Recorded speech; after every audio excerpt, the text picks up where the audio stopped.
Bismillahirrahmanirrahim. Assalamualaikum warahmatullahi wabarakatuh. Perkenalkan, saya Robi Trisandi. Saya mahasiswi Institut Agama Islam Al-Qadiri Jember, semester 5, kelas PAI 5C. Jadi di mana di sini saya akan menjelaskan mengenai mata kuliah Administrasi dan Supervisi Pendidikan yang diampu oleh Bapak Dosen Fikri Farihin MPDI. Di mana di sini saya akan menjelaskan mengenai komunikasi. Jadi yang pertama yaitu mengenai pengertian komunikasi. Jadi di mana di sini adalah komunikasi itu mengandung makna bersama-sama. Istilah komunikasi atau communication berasal dari bahasa Latin, yaitu communication, yang berarti pemberitahuan atau pertukaran. Kata sifatnya komunis, yang bermakna umum atau bersama-sama. Nah, jadi di sini intinya adalah komunikasi itu suatu pemindahan makna atau pemahaman dari pengirim kepada penerima. Di dalamnya itu mencakup 3 bagian penting dari komunikasi yang efektif, yaitu sang pengirim, sang penerima, dan keberhasilan pengiriman makna. Jadi di sini adalah komunikasi di dalam organisasi didefinisikan sebagai upaya untuk meniadakan kesenjangan sehingga pihak-pihak yang dilibatkan dalam proses komunikasi itu menjadi saling dekat atau dengan yang lainnya. Dengan demikian, hakikatnya komunikasi yaitu saling mengakrabkan. Kemudian selanjutnya yaitu yang kedua, unsur-unsur dan proses dalam komunikasi. Nah, di mana di sini pada dasarnya komunikasi itu adalah proses penyampaian pesan. Oleh karena itu, terdapat beberapa unsur pokok dalam komunikasi. Pada dasarnya yaitu yang pertama ada komunikator, kemudian ada komunikan, kemudian pesan, media, dan terakhir adalah efek. Jadi di mana komunikator itu adalah orang yang menyampaikan pesan kepada orang lain.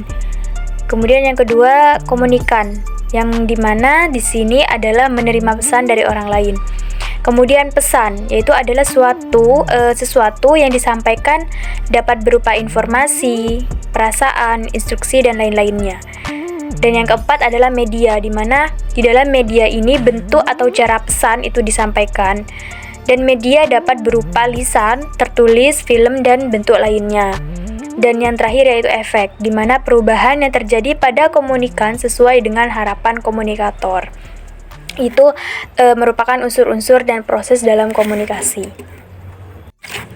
Kemudian di sini ada juga yang ketiga yaitu bentuk komunikasi, di mana secara garis besar bentuk komunikasi dibagi ke dalam 2 bentuk besar, yaitu ada komunikasi verbal dan komunikasi nonverbal.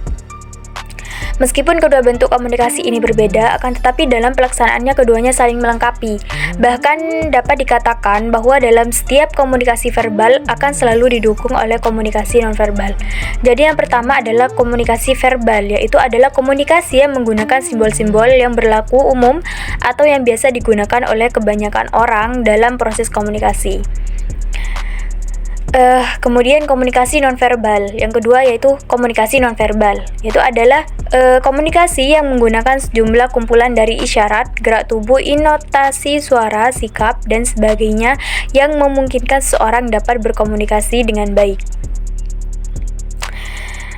Jadi perbedaan yang muncul dalam komunikasi nonverbal adalah tidak keluarnya simbol-simbol yang dipahami oleh banyak dan lebih bersifat spontanitas.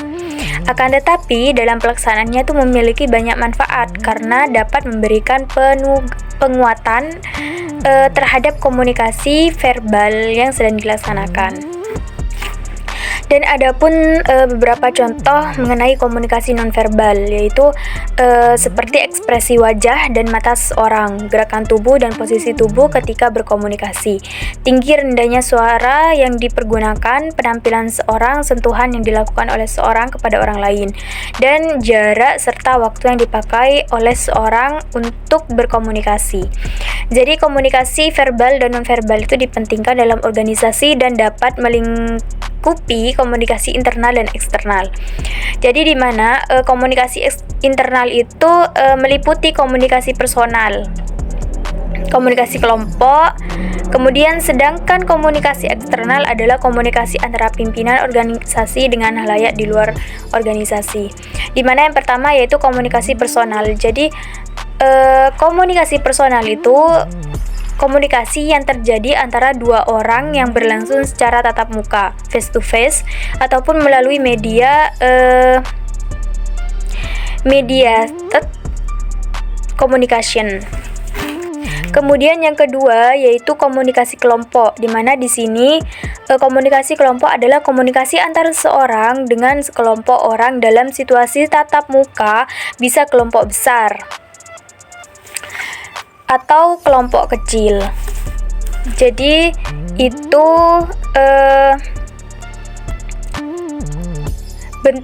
bentuk-bentuk komunikasi. Kemudian yang keempat adalah pesan dan gangguan dalam komunikasi, di mana di sini terdapat ada informasi pesan dalam komunikasi, kemudian ada juga gangguan atau noise dalam komunikasi. Kemudian yang ketiga yaitu struktur jaringan dalam komunikasi, di mana yang pertama yaitu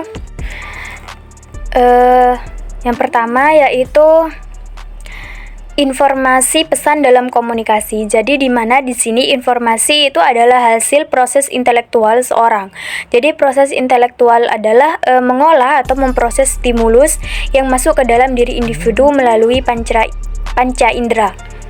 Kemudian diteruskan ke otak atau pusat syaraf untuk diolah atau diproses dengan pengetahuan, pengalaman, selera, dan iman yang dimiliki seorang.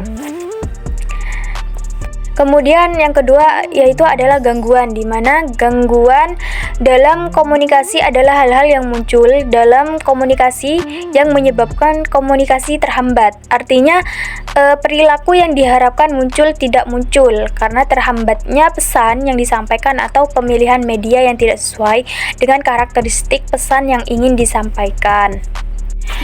Kemudian yang ketiga yaitu struktur jaringan dalam komunikasi, di mana di sini struktur hierarki yang ketat, jarak fisik yang jauh dari pekerjaannya, perbedaan yang besar dalam kompetensinya, dan berbagai tugas khusus yang harus diselesaikan. Maka organisasi harus menciptakan sejumlah jaringan komunikasi yang beragam. Jaringan komunikasi dapat dilihat dari dua perspektif, yaitu yang pertama kelompok kecil sesuai dengan sumber daya yang dimilikinya. Kemudian yang kedua, jaringan komunikasi dapat dipandang sebagai struktur formal yang diciptakan oleh organisasi sebagai sarana komunikasi organisasi. Kemudian yang terakhir yaitu mengenai teknologi informasi dalam komunikasi, di mana di sini yang pertama teknologi informasi.